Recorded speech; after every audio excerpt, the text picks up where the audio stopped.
அனைவருக்கும் வணக்கம். ஓம் சக்தியே ஆதிபராசக்தியே, ஓம் சக்தியே மருவூர் அரசியே, உங்கள் லட்சரப்பாக்க லட்சுமி வந்திருக்கிறேன். இந்த பதிவுக்கு ஏன் வந்திருக்கிறேன்னா, நம்ம கோயிலில் சிறப்பாக யாகங்கள் நடந்துச்சு.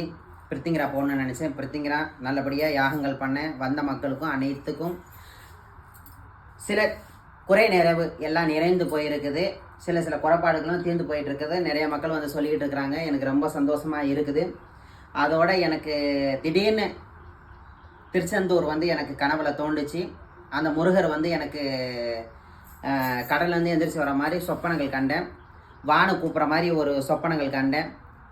திடீர்னு ஒரு குரல் இரவில் எந்திரிச்சு நாளைக்கு முருகன் கோயிலுக்கு போகணுன்னு நினச்சிட்டு நாளைக்கு முருகன் கோயிலுக்கு வரேன். செவ்வாய்க்கிழமை நைட்டு இங்கேருந்து கிளம்புறேன். செவ்வாய் புதன் 2 நாள் அங்கே தான் இருப்பேன். முருகரோடைய ஆலயத்தில் தான் தரிசனம் பண்ணிவிட்டு உட்காந்துட்ருப்பேன். எவ்வளோ மக்களுக்கு எவ்வளோ குறைகள் இருக்குது. தூத்துக்குடி, திருநெல்வேலி, தென்காசி ஆகிய மாவட்டத்திலேருந்து நிறைய பேர் எனக்கு ஃபோன் பண்ணுறீங்க. என்னால் வர முடியலம்மா, எனக்கு அவ்வளோ தூரம் பஸ்ஸு எனக்கு தெரியாதுமா அப்படின்னு நிறைய பேர் எனக்கு ஃபோன் பண்ணுறீங்க. தயவு செஞ்சு அங்கே வந்து என்னை பாருங்கள். உங்களுக்கு என்ன நிறைய குறைவோ அந்த முருகன், ஆறுபடை முருகன் அந்த சந்நிதியிலே இருந்து உங்களுக்கு அவரால் என்ன நிகழ்ச்சி முடியுமா ஈரோரு வார்த்தை அவர் சொன்ன வார்த்தையாலேயே நானும் சொல்லி உங்களை நிறைவுபடுத்துகிறேன். உங்களுக்கு நிறைய குறைவு இருந்தாலும் அதை சரி பண்ணி விடுறேன்.